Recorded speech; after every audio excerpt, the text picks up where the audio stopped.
நெல்லை மாவட்டத்தில் உள்ள தனியார் பள்ளிகளிலும் இனி மாணவர்களின் பைகளை சோதனை செய்ய முதன்மை கல்வி அலுவலர் சிவக்குமார் உத்தரவிட்டுள்ளார்.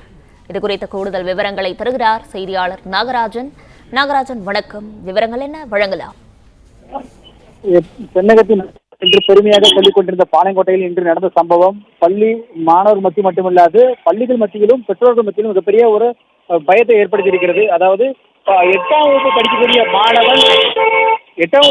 மாணவன் பள்ளிக்கு அறிவாளை பையில் வைத்து கொண்டு வந்து சக மாணவனை அறிவாளை வெட்டிய சம்பவத்தில் மிகப்பெரிய அளவில் ஒரு பாதிப்புகளை ஏற்படுத்தியிருக்கிறது. இது காரணமாக பெற்றோர்கள் பள்ளியிலும் வாக்குவாதத்தில் ஈடுபட்டார்கள். ஆனால் இந்த சம்பவத்தில் அடுத்த கட்டமாக என்ன செய்ய வேண்டும் என்பது மாவட்ட முதன்மை கல்வி அலுவலர் எடுக்க வேண்டிய கையில் இருக்கிறது.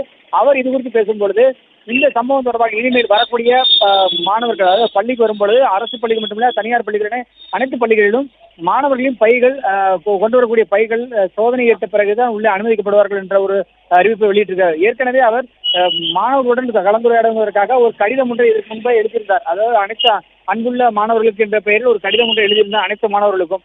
அப்படி இருக்க அதையும் மீறி இது போன்ற சம்பவங்கள் நடைபெறுவது துரதிருஷ்டவசமானது. எனவே இது போன்ற சம்பவங்கள் தொடரக்கூடாது என்பதற்காக இப்படி ஒரு நடவடிக்கை எடுக்க வேண்டி இருப்பதாக மாவட்ட முதன்மை கல்வி அலுவலர் தெரிவித்திருக்கிறார். விவரங்களுக்கு நன்றி நாகராஜன். பிளே ஸ்டோர் மற்றும் ஆப் ஸ்டோரில் இருந்து பாலிமர் செயலியை QR கோடு மூலம் பதிவிறக்கம் செய்யுங்கள். செய்திகளை உடனுக்குடன் பெறுங்கள்.